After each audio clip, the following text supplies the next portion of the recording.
திராவிட முன்னேற்றக் கழகத்தின் தலைவரும் தமிழக முதல்வர் ஸ்டாலின் அவர்களை டெல்லிக்கு தூக்கிய மத்திய குழு எதற்காக, என்ன தகவல் என்பதை இந்த வீடியோவில் முழுமையாக தெள்ளத் தெளிவாக நாம் பார்க்க போகிறோம். தமிழகத்தில் கடந்த 2 வாரங்களாக பெய்த கனமழையின் காரணமாக 1 லட்சம் நிவாரண நிதிகளை கேட்டுள்ள ஸ்டாலின் அவர்கள் அதற்கு முன்பாக சென்னையில் மழைநீர் வடிகால் திட்டத்திற்காக 4500 கோடி ஒதுக்கப்பட்டதற்கான வெள்ளை அறிக்கையை கேட்டிருந்தார்கள் எதிர்க்கட்சி தலைவர்கள். ஆனால் இதுவரை அதற்கான அறிவிப்புகளை வெளியிடாத திராவிட முன்னேற்றக் கழகம் தற்பொழுது ஏற்கனவே 4550 கோடி நிவாரணத்திற்காக ஒதுக்கப்பட்டிருக்கும் நிலையில் அதை நேரடியாக வங்கிகளில் செலுத்தாமல் ரேஷன் அட்டைகளின் மூலமாக செலுத்துவதால் அங்குள்ள குடியிருப்பு பகுதிகளில் மட்டும்தான் பயனடைய முடியும். ஆனால் வங்கிகளில் செலுத்தும் பட்சத்தில் வேலைக்கு தேடி வந்தவர்கள் கூட அந்த நிவாரணத் தொகையை பெற்றுவிடலாம் என்றும் மத்திய அரசு கூறியுள்ளது. ஆனால் இதற்கு செவிசாய்க்காத திமுகவினர்கள் அதிலும் ஊழல் செய்துவிட்டனர். மேலும் நிவாரணத் தொகையில் ஊழல் செய்ததற்கான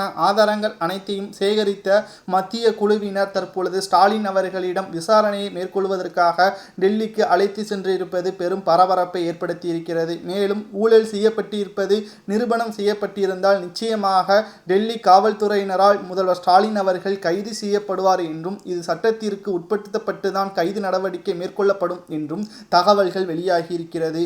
மேலும் ஸ்டாலின் அவர்களின் கைதிற்கு பிறகு தமிழகத்தில் கலவரங்கள் எதுவும் வராமல் இருப்பதற்காக சென்னையில் துணை ராணுவ படையும் குவிக்கப்பட உள்ளதாக தகவல்கள் வெளியாகி இருக்கிறது.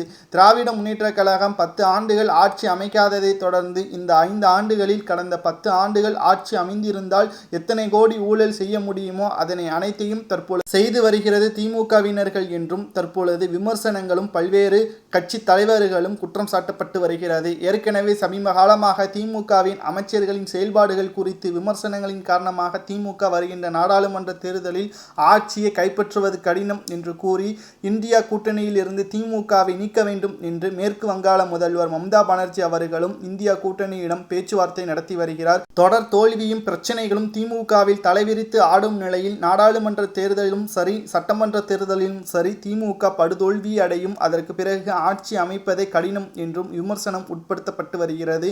இந்த சூழ்நிலையில் டெல்லிக்கு அழைத்து செல்லப்பட்ட ஸ்டாலின் அவர்களின் விசாரணை முடிவில் இன்று மாலை தெரிய வரும் கைது நடவடிக்கையா என்பதை அடுத்த வீடியோவில் நாம் பார்க்கலாம். நன்றி, வணக்கம், ஜெய்ஹிந்த்.